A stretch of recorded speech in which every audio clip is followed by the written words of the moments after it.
बुलेटिनच्या सुरुवातीला एक महत्त्वाची बातमी समोर येते। नाशिक शहरात उद्यापासून पुन्हा मनाईचे आदेश देण्यात आलेत।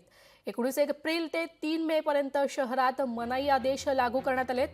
शहरात झालेला हिंसाचार, राजकीय घडामोडी आणि महाराष्ट्र दिनाच्या पार्श्वभूमीवर कायदा आणि सुव्यवस्थेचा प्रश्न निर्माण होऊ नये यासाठी हा निर्णय घेण्यात आलाय।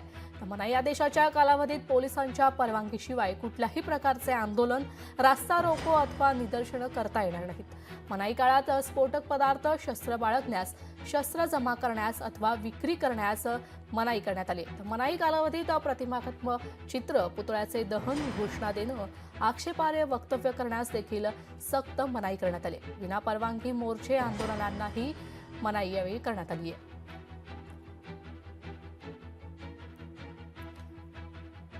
आपले प्रतिनिधी महेश महाले आपल्यासोबत जोडले गेले आहेत। महेश, नाशिक शहरात उद्यापासून मनाईचे आदेश देण्यात आलेत, काय अधिकची माहिती?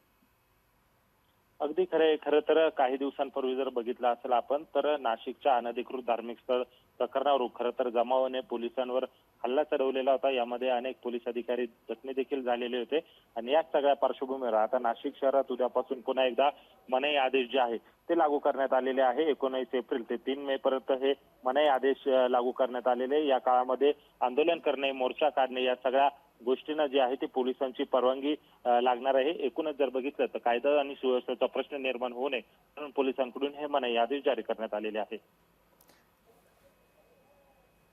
धन्यवाद महेश, तुम्ही दिलेल्या ह्या माहितीसाठी।